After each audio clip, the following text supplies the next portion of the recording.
नमस्ते, मैं सोनाली पूजा व्रत कहानियाँ में आप सबका बहुत बहुत स्वागत है। आज हम आने वाली उत्पन्न एकादशी व्रत का महात्म्य सुनेंगे।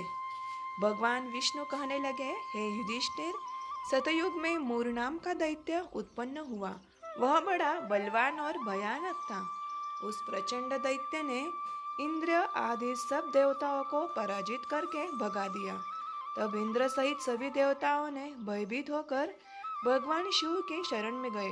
उनको सारा वृत्तांत कहा और बोले, हे कैलाशपति, मूर दैत्य से भयभीत होकर सब देवता मृत्यु लोक में घूम रहे हैं।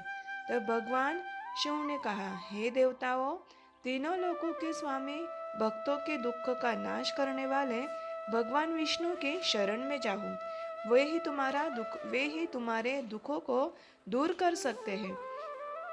शिव जी के ऐसे वचन सुनकर सभी देवता वैकुंठ लोक में पहुंचे।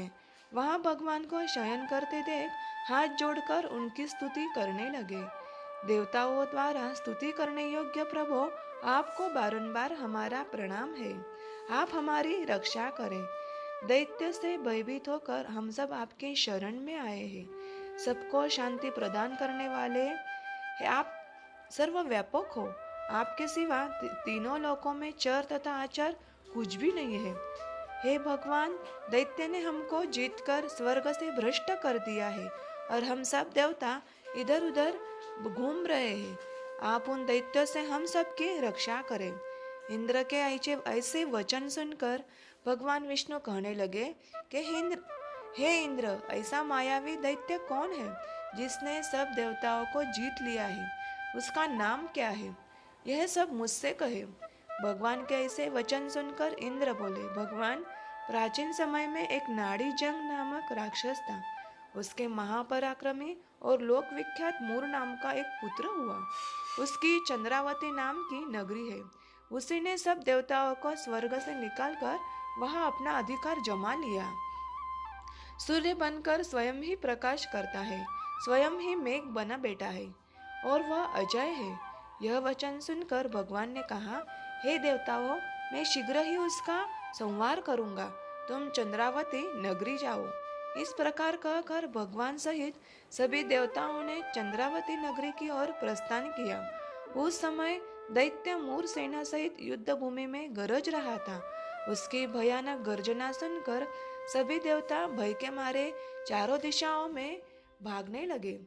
जब स्वयं भगवान रणभूमि में आए तो दैत्य उन पर भी अशस्त्र आयुध लेकर दौड़े। भगवान में और मूर दैत्य में 10,000 वर्ष तक उनका युद्ध चलता रहा, किंतु मूर हारा नहीं।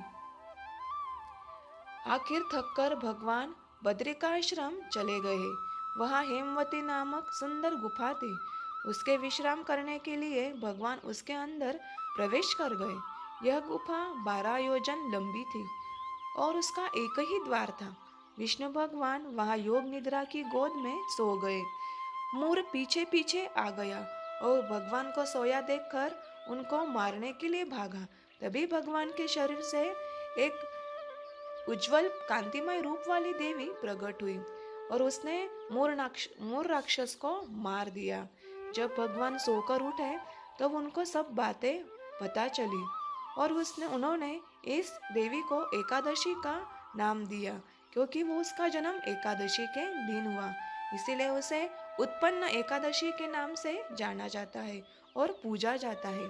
भगवान कहा, आपके भक्त वही होंगे जो मेरे भक्त हैं, और इसीलिए इस उत्पन्न एकादशी के दिन भगवान विष्णु के साथ साथ इस उत्पन्न एकादशी का भी महात्मा पूजन किया जाता है।